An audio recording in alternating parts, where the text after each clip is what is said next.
agenda, essentially we have we've got several things on our plate today.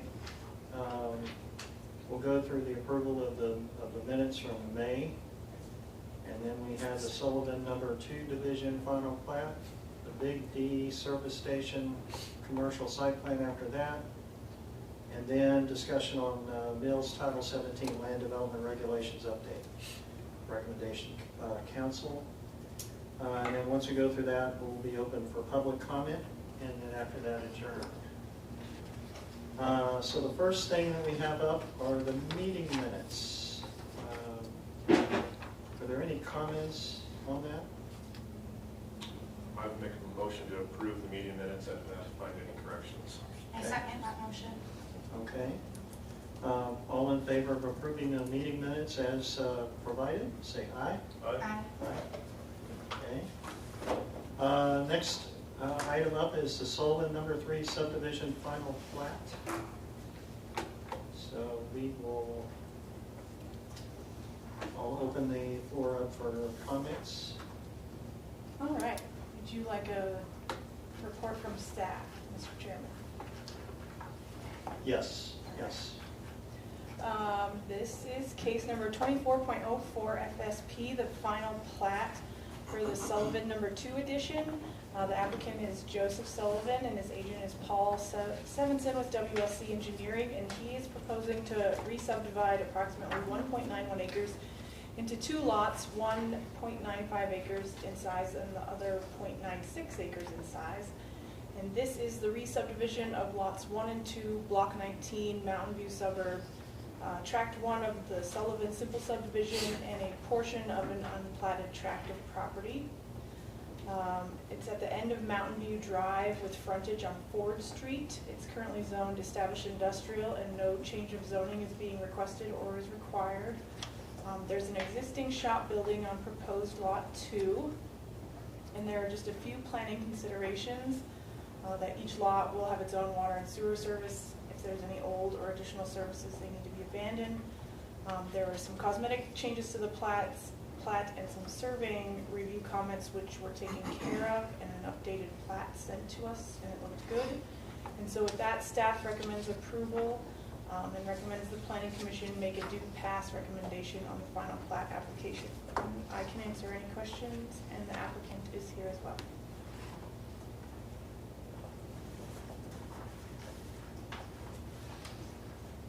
Well, Chairman, for the first time, I don't think I'm going to have any questions on this one. This looks pretty straightforward. I mean, it seems to me to current zoning, it's pretty, just setting in half. The recommendations from the staff seem appropriate, and I don't have any questions. Okay. I also didn't have any questions on this one either.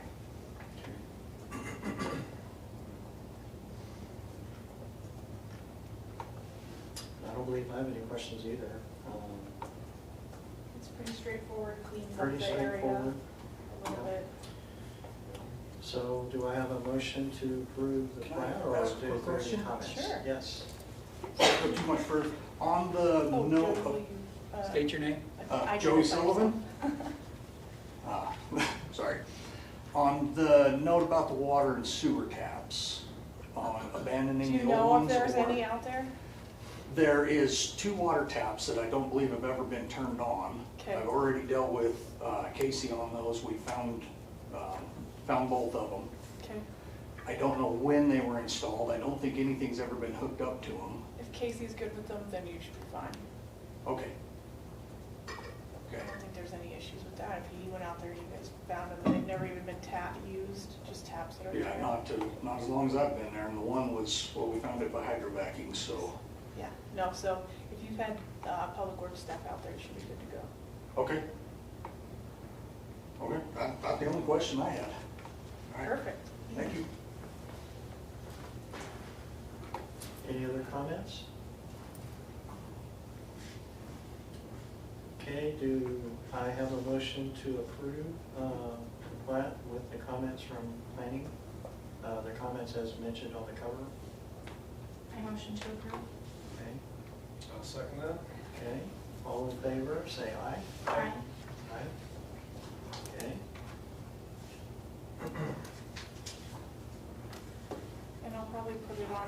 June 25th agenda. Joey, for Okay. approval by council. Okay. And there'll just be one reading, so, Okay. all right, perfect. Okay, next up is, yeah, I'm just trying to pull it up here, but the next item up is the Big D packet. Yes, Mr. Chairman, Board, this is case number 24.01 SKC. It's the commercial site plan for the Big D gas station. The applicant is 2R Investments LLC, and their agent is Justin Stearns with WLC Engineering. And the applicant is proposing to locate a commercial gas station convenience store on the property. It will also include a fueling island and parking area. It's proposed to be located on Lot 1 of 257 Business Park, which puts it on the southeast corner of Highways 2026 and 257, the West Belt Loop. The current zoning is EI, Established Industrial, and a service station is a permitted use within that district. And the following planning considerations are noted for the site plan. They need to work in conjunction with the developer of the subdivision on the sewer, installation of the sewer service, road design plans and installation timeline, and a site drainage plan. They need to work in conjunction with YDOT for an approved access application for the approach onto Highway 2026. No YDOT review is required for the approach to 257 as long as no modifications are made to that approach. They are requesting a waiver to allow for more than 60% of the landscaping to be inorganic materials. They propose xeriscaping, and staff would recommend that a specific statement be included in your motion of approval or for approval or disapproval of this waiver. We'll get them a new address, and they need to obtain all building permits for on-site lighting and on-premise signage. And with that, we would recommend approval of the site plan pending completion of all planning considerations, and recommend that planning commission forward a due pass recommendation to council. And I can answer questions, and the applicant's agent is here. Okay. I actually have one question on the waiver. Is there any specificity in regards to the inorganic materials? Because I was looking at the xeriscaping is the selection of plants for water conservation, but xeriscaping is some plants or none at all. So I was just curious about the inorganic material. I think based on the site plan, but we can let Justin give any more info, but based on the site plan, I think it's just no plant material. Yeah, Justin Stearns with WLC. So the xeriscaping is intended to be a rock mulch primarily. 4-inch, I think I had 4-inch on there, kind of along 257 and along 2026, and then like a 2-inch rock mulch closer to the building. And so will that be all the landscaping then?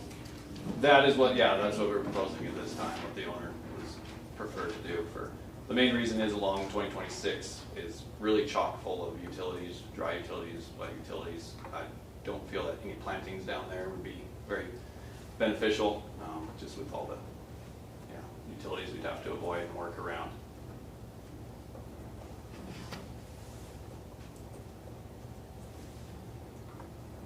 I think for me, I can understand that because we have a lot of asphalt, and it's right on the corner of two major highways. With the easements, I know that has been an issue when we were subdividing that parcel. So it looks like you do have a drainage pond near the corner, or detention pond to the corner. That's still going to be there, correct? Correct, yeah, that's the plan right now. Okay. Yeah, I don't have any other comments. And that detention pond will be for just our lot. Okay. It's not a overall for the whole development. It's size for our improvements. As we're thinking about the potential waiver for this, if I could, Chair. Sure, absolutely, go ahead. Is there a reason then we're looking at only mulch and rock as opposed to, I can see like planting trees and having roots and everything else, and plus with the, the two busy highways there, it makes sense to me, but I do think there's something to be said about, shrubbery or, some kind of small greeneries. The reason we have those in place is to have some type of organic material, so we're not having less rock, concrete, mulch, Yeah. right? Especially on a relatively large lot. So I guess what was the thought on that, as opposed to going straight to where we're at, as opposed to putting in, you know, whether it's grasses and shrubbery and things of that nature? Yeah, we had considered that. I guess along, especially in the frontages, still some concern with the plantings, and that we would then have to provide irrigation pipeline down to that location.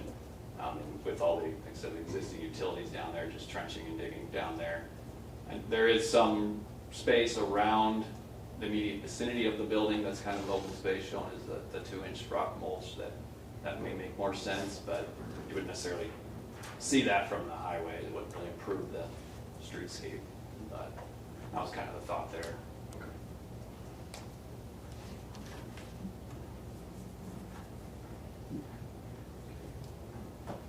Any other comments? I do, I've got a couple other questions. Go ahead, Chris. Just for clarity's sake, because I know the roads, from when we were discussing this initially, are kind of shared with the lots. So is the perimeter road to that kind of mini roundabout and over to 257, are you guys putting that entire stretch in because it banks the entire property? Or what is the plan for, I guess, that access on the non, larger roads? I don't know, Megan, you might have more information on that. I know, so we kind of excluded it from the site plan since I believe with the development, there was some agreements that the developer was required to pave those access easements, I guess is what they are. So we kind of excluded it, but the intent would be, I mean, it'll likely happen at the same time. If Big D would be developing, they'd probably just build those in conjunction with the owner of the development. I'm not too sure what the actual plan is for that right now, how far they are, but that's kind of what I know on that. That's what engineering is working with the developer's engineer to try to get those plans in place. I know they're working on some sewer easements, and trying to get a road design in. That's why I did have them. You can see the lot line, extends to the middle of what would be the access easement. Yep. But I had them not show any type of surfacing on there. They had showed asphalt because that's their plan for the site plan, but the developer had made some concessions to city council that it was going to be concrete. So I think we're working through that right now. I anticipate that city council probably will not look at this favorably until we have some solid answers from the developer about the timeline of the infrastructure installation.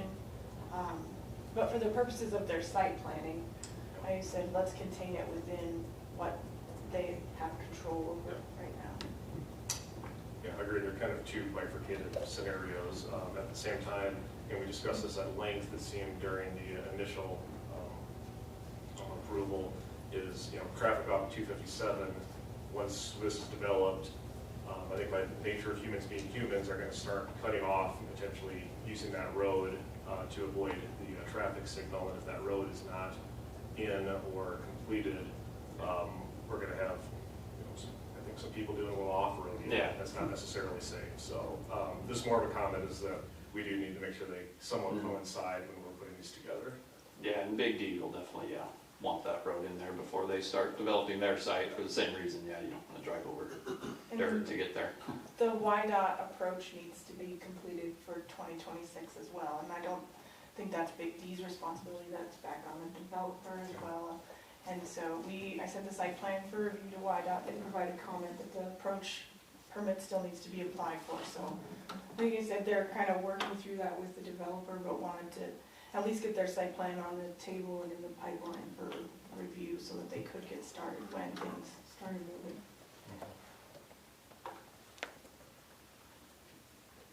And then I got one more question. Sure, go ahead, Chris. So we've got multiple, I guess, accesses currently coming in. Just for my clarity, what is the plan on those, and when are those kind of being, I guess, taken out or? Yeah, so it's right now they're all. I mean, you can access They're that all all there. now. Yeah.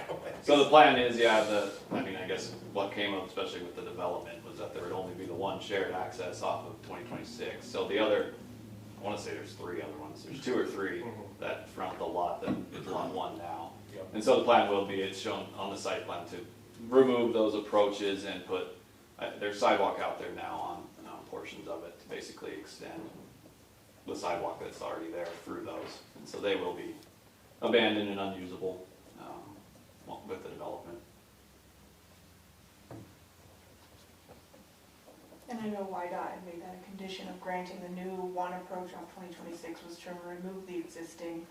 And if for some reason, even if the developer were to not go through with it, YDOT would not allow Big D to use those existing ones because they're permitted for residential use, not commercial. So they would have to go through a process of re-permitting the approaches if that were to come to fruition. I don't think it will, but.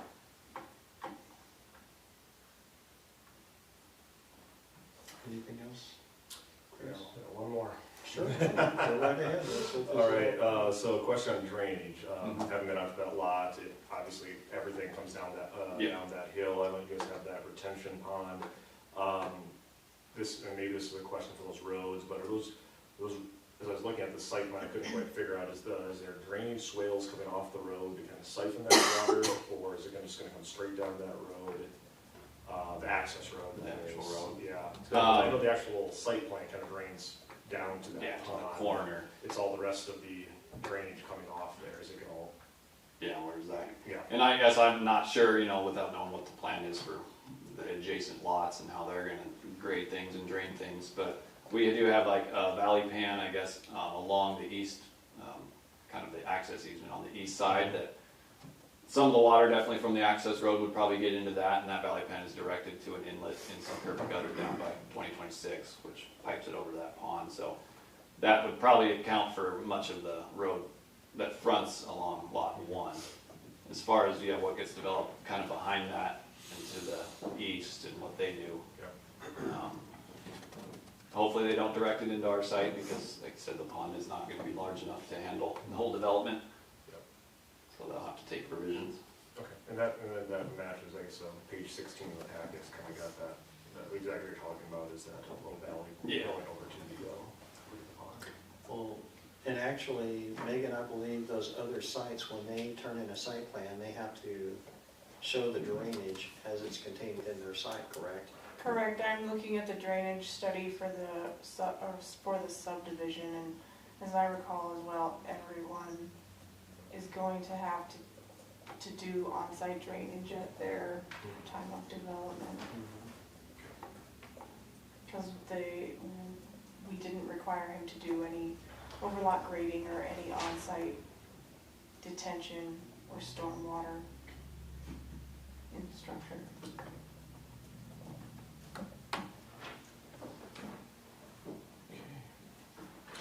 Anything else, Chris? That's all the questions I have, John. Okay. Andy? Nothing else on my end. I will say though, I will just make the comment that I personally approve of the waiver just because of his concerns with the utilities and with water conservation, but I'm open to other thoughts or recommendations. I guess my thought is, to me, because of how heavily this is near, it's a pretty small lot. And you have a couple of easements and issues related to that subdivision, so I see it as something reasonable at this point. With all of the heat from the asphalt and the pavement, it would make it pretty difficult to try to maintain something like that. So I think the request is reasonable as far as my opinion, but I'm open to other comments. Chris? I think ultimately I'm gonna get to the same spot you guys are. I don't wanna make a habit of making waivers like this. I think there's a lot to be said about having vegetation and getting away from, rock creates more heat, right? And we can find a way to mitigate that. There's not a great way to do that in this particular plan. Right. I did give some thought to that smaller area that Justin mentioned next to the building, but don't know if that really solves anything. If we require a couple shrubs there, I don't know if that necessarily changes what his variance really is. So all things considered, I think it's a fair request. Not one that I normally would do, but I'd be willing to. Yeah, and I'm sort of I lean on this particular side because of just the site conditions itself. It's really small, comparatively speaking. If there was a larger lot and we were developing, with a lot of, land and other retail related to that, then I would probably not grant the waiver. But based on the amount of asphalt, the configuration of the lot, and as it's adjacent to two major intersections, especially when we have to have a visual site coming to a major intersection, I would also agree with the waiver. So with that said, are there any other comments or questions? No. Okay. Okay, so do I have a motion to approve the application and granting the waiver as documented in the packet? I'll motion to approve. Okay. I'll second that. Okay, all in favor, aye? Aye. Aye. Okay.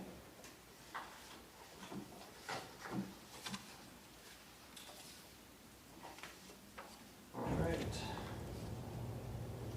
Next line item of discussion is the Mills Title 17 Land Development Regulations update and recommendations to City Council. Just wanted to update Chris and Mandy. So I have spoken with the City Council and passed out some information to them. I'll go ahead and hand that out to y'all so you have it. One of the issues I have on the regulations is that I believe that, and I still feel this way, the point of the issue of the lighting is essentially to improve the zoning so that we do not have issues where we are harming adjacent residential properties. I bring up the packet that I have given both Mandy and Chris is information I have shared with City Council. Was not able to make the first City Council due to a private commitment, but was able to talk to them in a city session. What was it, about a week ago? I think it was about a week ago. And there was some questions and misunderstandings, or not necessarily a misunderstanding, but one of the issues that I have is essentially in the zoning regulations where it talks about lighting standards for uses within a certain amount of distance of residential zones. There has been a history, and I'm using my neighborhood as an example because there was a history of some of the issues going on with lighting on industrial properties. What we don't want to do, what the purpose of this is just to show an example. There was a question with the City Council. They thought that 500 feet was excessive, but they thought that 50 feet was too small.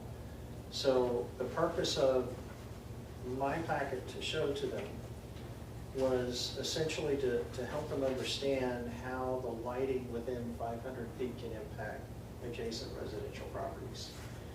There was a history that we had, and again, the issue of bringing this history up and just the examples and the distance is just so that we understand how we can help other residences in the future. We're not trying to change the current situation of existing conditions at this area that I'm showing.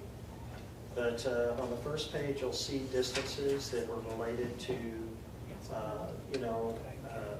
distances of industrial properties adjacent to specifically residences in the Buffalo Run, as well as the Fossil Butte Street. You have some industrial, in particularly, the second sheet is an aerial view of essentially Fossil Butte Street. On there, I've indicated what kind of distances there are in relationship to a couple of residences. One of them is mine, 827.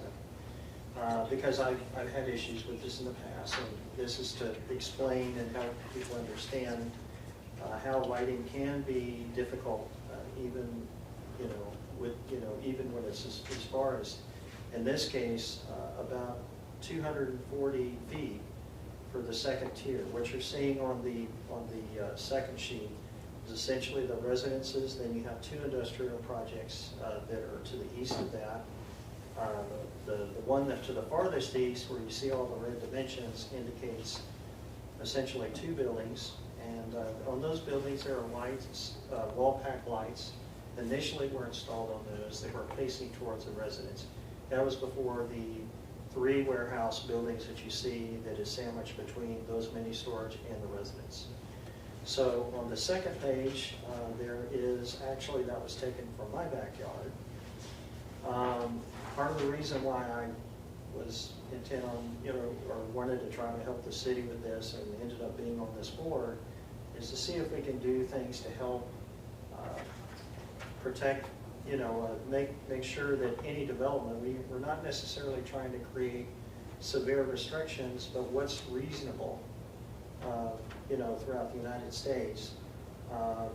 Most municipalities, I'd say about 90% of them, have lighting requirements to where everything has to be shielded down. The good thing about this update on the Title 17 under the Section 40.35 is that we now are requiring shielding for wall pack light fixtures. And again, Megan, I just want to confirm, is that in all cases or just with specific distances? No, the lighting standards under section 40.35 are for everybody. Every case. The only thing really additional for developments within 150 feet of residential districts are the lower street light heights or pole light heights. And then I'd say extra scrutiny that they are shielding, in fact shielding their lighting out for their parking lot and building. Okay. Just because we mentioned shielding again in that section. So really the distance that's mentioned in, I want to say, it's section 40.35, item 5, where it says lighting standard for uses within 50 feet or now 150 feet. That's what the city council had mentioned to change it to. Yep. Okay. So my question is, there's now a foot candle illumination as it relates to within a certain distance of the property line. Of still, what is it, 0.2 foot candle? 0.2 within 5 feet outside of the Okay. property line. Is that 0.2, that is whether they are within 150 feet or more? That's everybody. Okay.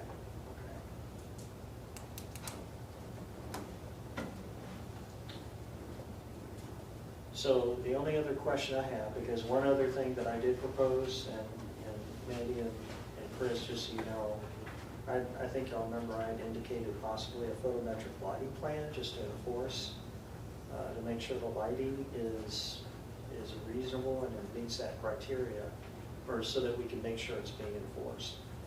The city council does not agree with that, and that's currently not in the update. Is that correct? A photometric lighting plan is not, but I would reference our previous case in your packet, the lighting information that was provided in the packet for Big D. That's what is going to be required for everybody. Okay. And if you notice, they said what kind of types of lights we're using. This is where, the different settings. Here's the shields that will be put on them. It even has, I don't know that much about the photometric stuff, but it has photometric diagrams in there too. So. Right. Yeah, the photometric lighting plan, again, is what it does is it takes the lighting, the lumens from those fixtures and calculates the foot candle illumination throughout the site plan, and that's how you tell that meets those requirements. I think it should be required for certain projects at a certain level, but I'm willing to forego it at this point. I think the improvements on the lighting plan or the improvements on the zoning for lighting standards, since they are standard throughout all, I think are fine at this point. But I mainly wanted to share with y'all the reason why I brought this up, and because of some of the concerns, it would be sort of, I would say, I would step out and say it'd be dereliction of duty on my end with all the complaints that I had with the neighbors regarding the lighting. That was resolved, by the way, finally. And they were actually finally shielded. But those are things that we need to keep in mind for future planning applications. My only concern is, someday if I'm not on the board, that things will be considered. Like one of the things that you'll see on the second page of the photograph, or that you're looking at there, Chris, is that we have two in those units, those mini storage units. One was smaller, 8 foot. The other one was like 10 or 12 feet. And so we have to keep in mind that the lighting on those at a higher elevation when you're adjacent to residences that actually are 2-story or tri-level or whatever, those lights are going to impact. So obviously if everything is shielded, then we won't have any issues. But the reason why I harp on this is because it was a huge issue several years ago. So anyway, with that said,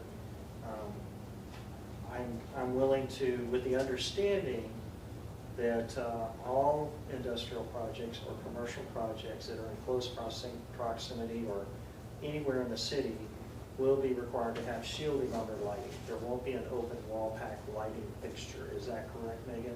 Correct. Okay. And anything that is adjacent to residential will have, I just say, extra scrutiny, just because especially too, we have a section that calls it out. And I do think, this is an important topic to address because of the potential for it to happen without any rezonings. Because, down Falcon Avenue and along the back of Fossil View. You have this whole section still of industrial development right next to residential. And so nobody would have to rezone anything for somebody to come in and potentially do something on one of those parcels. And so having something that calls out, hey, if you're next to this, which we don't want, but we can't force change, we have some extra standards. We're going to take an extra look at it to make sure that we can mitigate those impacts as best we can. Okay, well, let me ask you another question, and I'll open it up for, I'm sorry, I'm sort of taking, dominating the conversation on this issue, but these are some really important issues because a lot of people are upset. So the other question too is, on that package that I presented to the city many years ago, a developer put in those 3 warehouses that sandwich between the mini storage and the residences. There was no notification, to my understanding, to those residents of that development. Are there any changes to the current zoning code so that notices can go out to adjacent neighbors? So I put in that we're going to start noticing on subdivisions. We notice right now on special reviews or conditional use permits, rezones, and now we will notice on subdivisions, but I've generally never seen it in many places. No, we don't. When a site plan comes in, like for Big D or somebody putting up a shop, no, we generally don't. Well, my concern is essentially mainly significant development adjacent to residential properties. The whole thing is not necessarily to be just restrictive, but so that we allow development to be responsible and respectful to adjacent neighbors. An example, again, I'm sorry to harp on this, but this is really critical. And I think you still have that. If you don't, I have a copy up here, Megan. But in that development between the mini storage and the residential properties, the developer developed 3 warehouses and actually turned the 3rd one perpendicular to the other 2 to where that one was within 17 feet of the fence line of the adjacent property. The size of that warehouse is literally at the low end of the slope, 17 feet above grade, and peaks over, I would say probably about 26 feet or something like that. The house to the direct west of that is a 1-story ranch By the time that thing went up and it just completely, it's wider than the house. And it completely, in my opinion, it did affect negatively the property value of that resident. I know the owner specifically. I mean, the wife literally cried months after that was built, every time she looked out of her kitchen window sink. So, in my opinion, I believe, and this is what I want to make sure, that we give residential property owners the opportunity to review any kind of significant commercial or industrial projects within, I don't know, is there a specific distance that you have within a certain, like 500 feet, 1,000 feet, I don't know. Used to be 300 For a feet. site plan review? We used to notify people within 300 feet if you wanted to do something. Okay. And get 50% of the landowner's signatures For a site plan review or for like a rezone? for a rezone. This, I think he's just saying, Yeah. so for a rezone, people within 1,000 feet will be notified. Right. But I've never, I I mean, would think- that's balancing your property rights versus being an informed owner and, hey, I'm gonna buy a house and I better check the zoning around me because if there's this light industrial adjacent to my residential lot, I need to be prepared that something I may not like might go on behind this house. Well, And Megan, just so I'm clear, as I'm listening to kind of the scenario here, so this was already zoned industrial And it- before these houses were built? Yes. So anyone who's building there, New- if you live, well, and every buyer is a different level of education, I Right. do understand that, and or what the realtor's assisting them with, but they would have built there knowing that directly behind my house is some kind of industrial is already zoned for that. Well, and my point is, it's not a matter of, okay, I don't have the issue so much. The owners have to be aware of industrial, I get that. But when there is a proposal of development where you're actually putting in a site plan application, this is where I think it needs to be enforced. I think residents for a site plan application for development within 300 feet of the property line need to be notified so that they can see what's going behind there. Because I think there's a balance between, yes, they can develop something, but one of the problems that we have, and maybe I need to come back to this in the zoning code, what is the current, have we modified the setback requirements and landscape buffers to where they are enforceable between any kind of future residential and adjacent commercial or industrial development?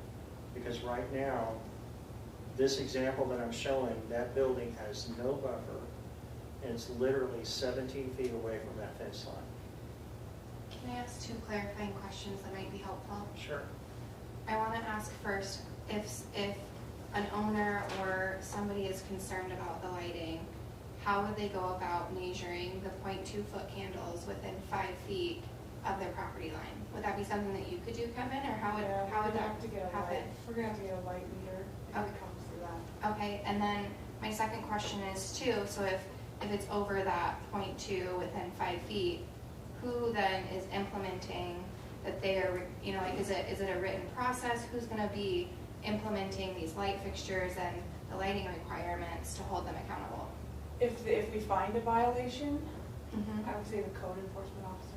Okay, Okay. I don't know if that's helpful, because I mean, Yeah. with the new ones, right, like there's an absolute requirement of they cannot be 0.2-foot candles measured within that 5 feet outside of the exterior property Sure. line.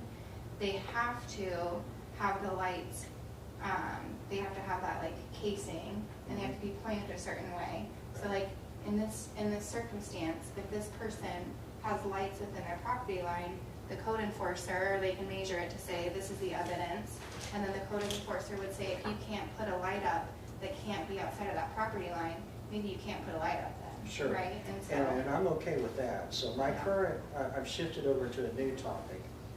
And Megan, this is the current concern I have that I think should be implemented in the zoning code, is that for any site plan application that has new development, I think adjacent property owners have a right to know and understand what's being built adjacent to them. And the purpose of that is not to restrict the property owner who's developing. The purpose is to have the development to be respectful to where it doesn't ruin the property value of adjacent neighbors. In this case, I'm not specifically talking about lighting. I'm talking about the building height of a warehouse that is virtually within 17 feet of this one-story ranch that is essentially higher and wider than that home.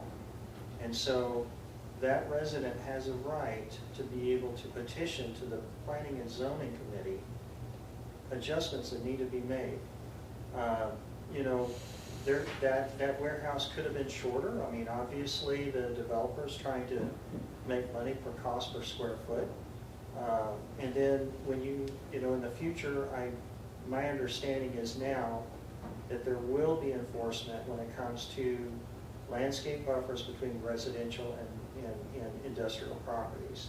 And so that needs to be enforced. Obviously, looking at this aerial, it doesn't exist. One of the things, now, unfortunately, I mean, I could have made this, I actually asked this when I went to the Planning and Zoning Committee when I was a resident, but one of the things they didn't do is that they put the utility lines between the residential properties and this development when there was an opportunity, I think, to put it on the other side. And then they could have done something with some buffering then. But again, the reason why I bring this up is so we can avoid these kind of situations in the future, and that enforcement to protect adjacent residential properties should be respected. That's my comment, I guess. So with that said, is there an ability in our zoning code to inform residential property owners within 300 feet of an industrial or commercial project? So I understand where you're coming from. I'd say it's a tough issue, and I think it'd be worth more discussion before we put that in. I've not seen many areas that do site plan notification. Your example of the warehouses, while it could have been shorter, if Joey comes in with a site plan application for a structure and he meets the height restriction, the height limit of the industrial zoning district, and the use is within the permitted uses of that industrial zoning district, that there's not a lot. Right. But what is the current setback between a So building? I did, and I think the ultimate, you know, we can't do anything about what's existing, but No, as you'll see in the new code, we say all over industrial and residential cannot go next to each other. Okay, If I'd been here when Buffalo Meadows went in, I would have made a recommendation that it either transition zone with commercial lots on that end or Sure. something, so we Sure. didn't have the issues we have now, but we say, so it, for instance, I think I'm in the I-1, yeah, I-1, so we say if it's adjacent to residential zone or use, the side yard is bumped up to 15 feet from 5 feet. And we say it should be noted that placement of I-1 district adjacent to residential uses or zoning districts may be restricted. okay. So we call it out a lot, but then notifying everybody of a site plan is, I'm not saying every condition, I'm saying within 300 feet. But with that said, let's just put that on the table for now. okay? What is the current setback for an industrial building that's currently existing adjacent to a residential? Is it 15 or is it more? Existing in the current regs or in the amendments? Well, what will it be in the amended? In the amended, it will the front yard setback for I-1 is 25 feet, the rear yard is 15, and the Okay. side yard is 5, except if it's adjacent to residential, it's increased to 15, When it increased to 15? from 5. Oh, yes. And I would recommend it being increased to more like 20. Because literally, when you're trying to put in landscape buffer, I mean, trees have to have, you've got to have a certain, you've got to have a reasonable amount of distance. You could probably do it within 15, but I would bump that 15 to 20.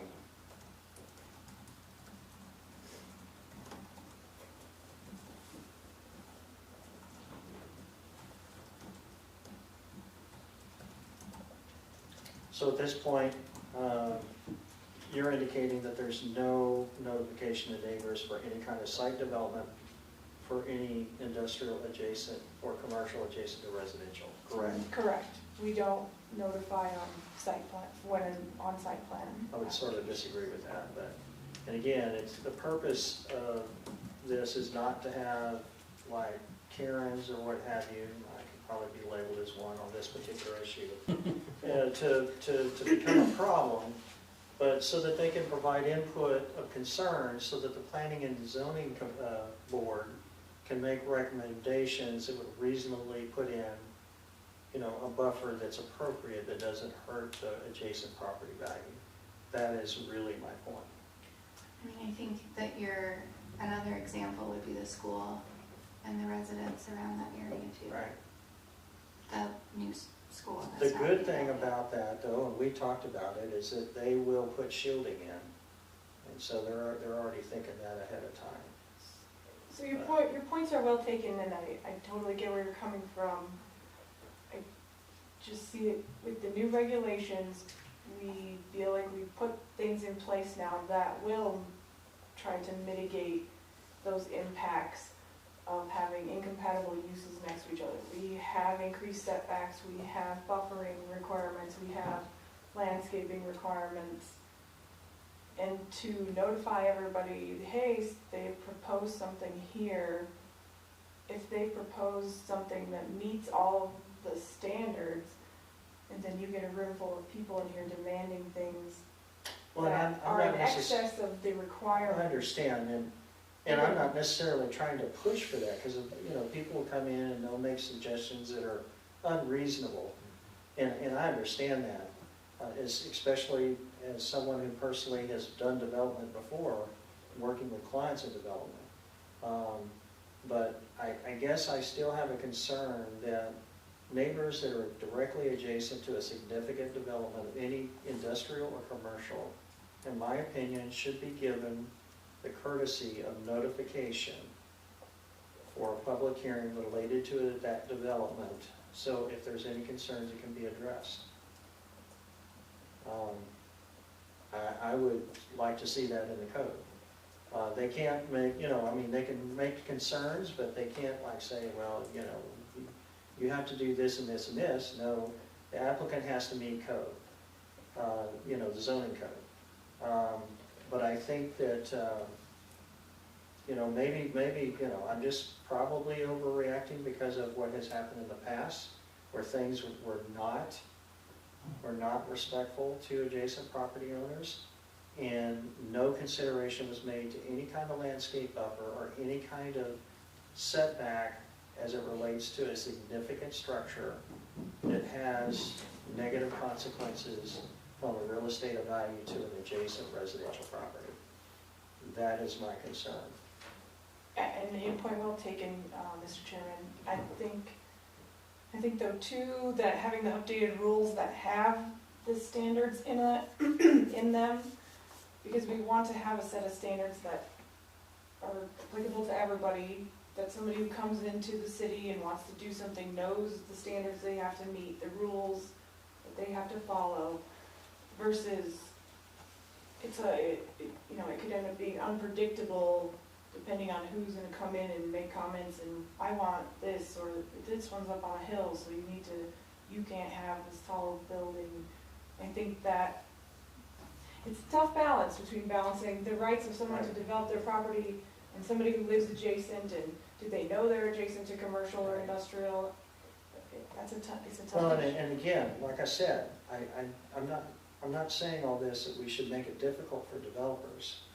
We just need to make it respectful and enforce the zoning code so that there is a reasonable boundary between incompatible uses. That's all I'm saying. And I agree with you, and I think that's the key part there, is enforcing a code that mitigates those impacts. Because if we just notified everybody, hey, this guy's putting up a building, come in and tell us what they should have to do, then. Well, and we're not necessarily doing that, right? We're just opening up it for public comment if they have any concerns.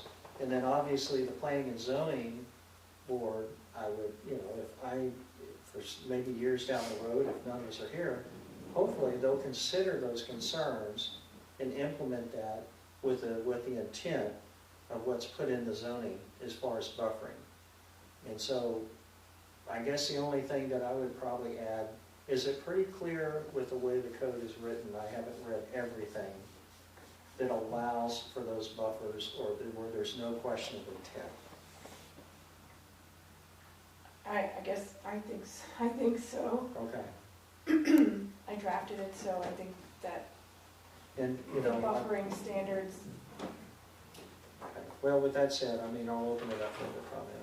I've taken and a lot of time. sorry, Mr. Chairman, I guess I advise the council of this too. I mean, every time you implement a new code, it's messy. Yeah. We'll probably be sitting here a year from today saying what, taking a look back. What's working, what's not working, did we miss something, is something overly burdensome? And there's no harm in that, in going back and looking at your new code and fixing things that aren't fitting or working as you planned. But I think what we have proposed here is a vast improvement over what we have right now, and will be flexible enough that people will want to come do things in Mills, but at the same time, being able to mitigate the impacts of those developments and not harming quality of life or property values of people around new development. Chair, if I could. Sure. Okay. So I think we have our legacy issues, and then we have kind of what's in our new code. We can't necessarily correct our legacy issues. Right. But going forward, we have it set up where we're not going to allow industrial directly next to residential. So like what we have now shouldn't be happening, but we do have a subset of the current plats that are going to buffer, or are going to touch each other, because this is how they're set up, right?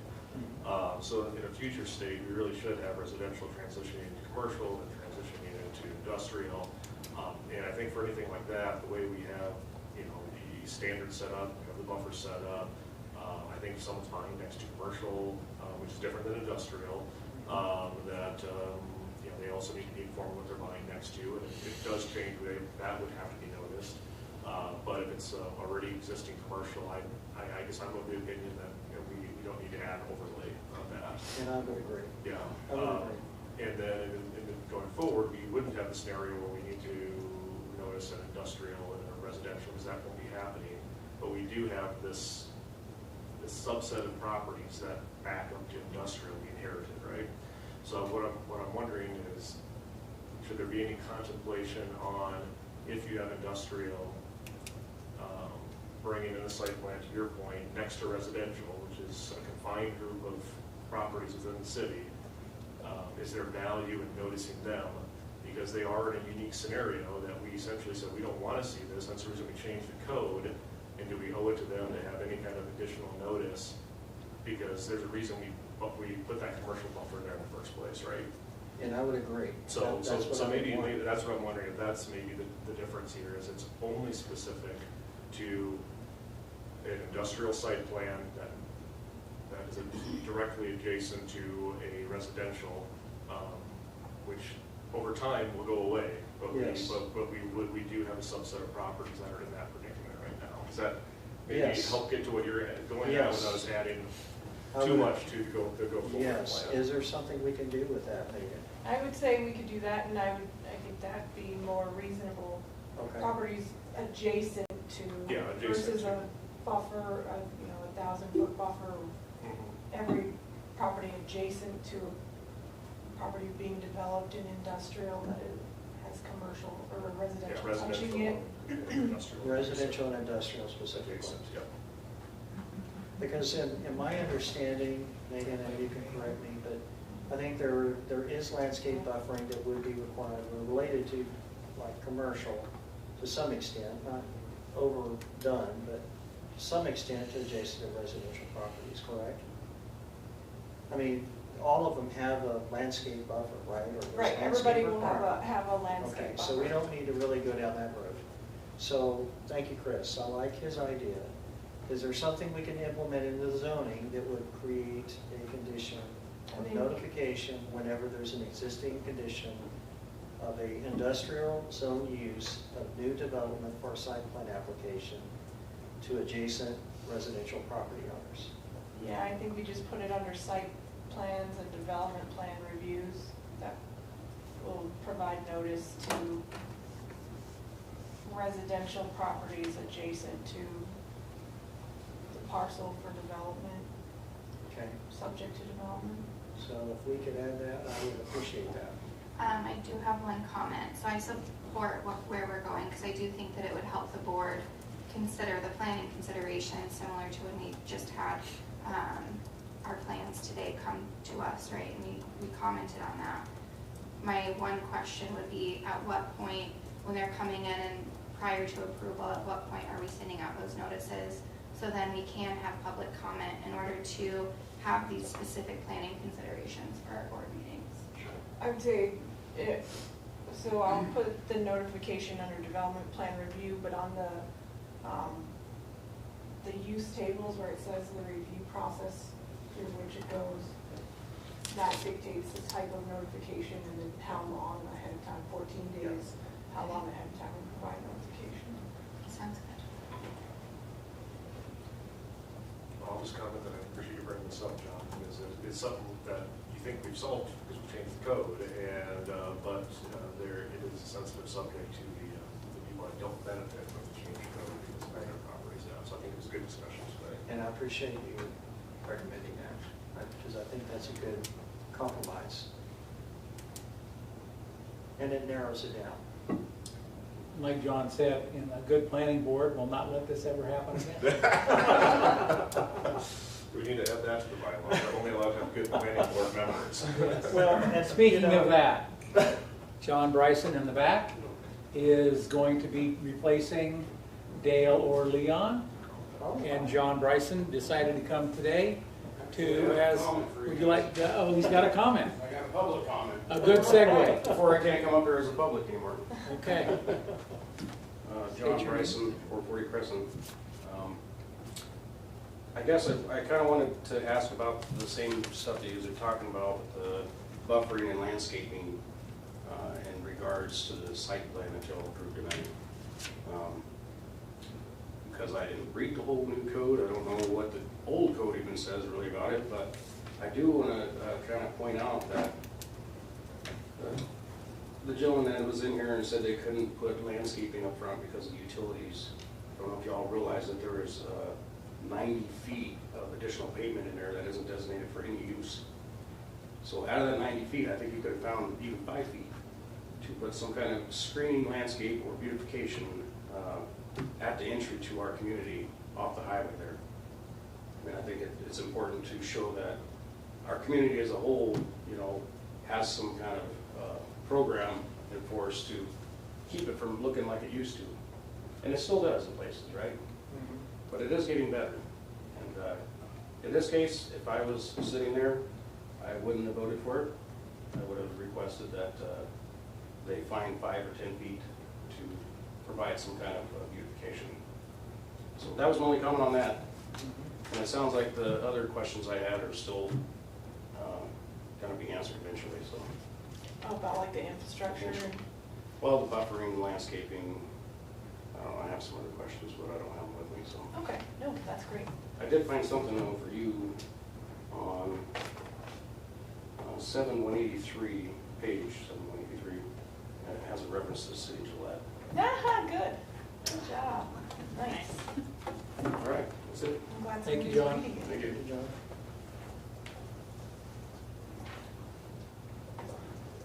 Good catch. Megan and I were Good catch. talking about with the detention pond down there.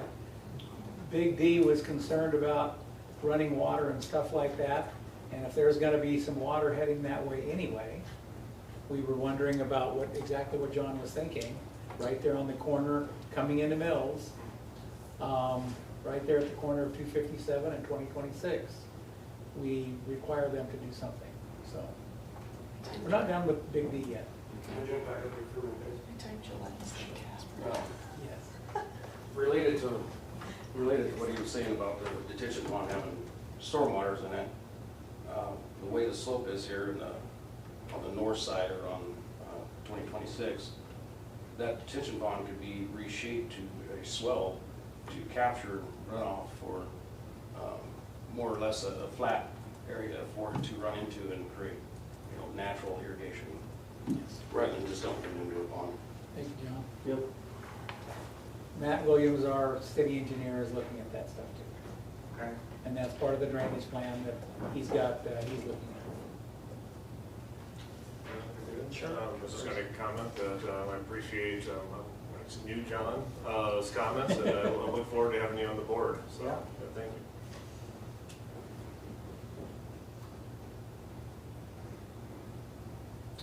Were there any other comments on the updates to the Title 17 zoning code? Okay, at this point, I'll open it up for public comment as our last agenda item. Are there any public Oh, comments? did you all make a recommend? First, you need to make a motion to untable it, the item, and then a motion to recommend approval, Oh, okay, okay. or not.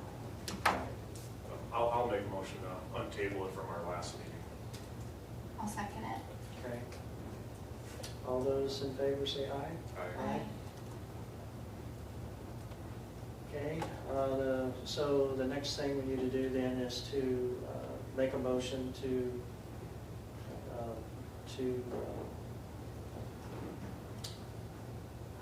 let's see, that we're currently fine with the current zoning regulation updates with the amendment to make special considerations for existing industrial zone areas adjacent to adjacent residential properties, so that special considerations can be made, including notifying residences adjacent to such conditions.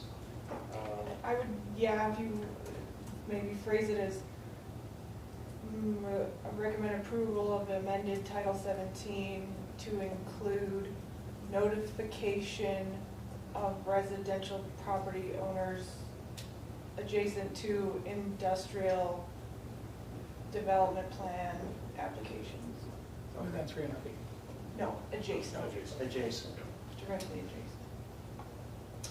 I'd make a motion to provide a due pass for the amended Title 17, including the adjusted verbiage that Megan just entered into the record. And I'll second that. All in favor, say aye. Aye. Aye. Okay. All right, now I guess I can open it up for public comment. Anybody have any questions or concerns or wish to address the board?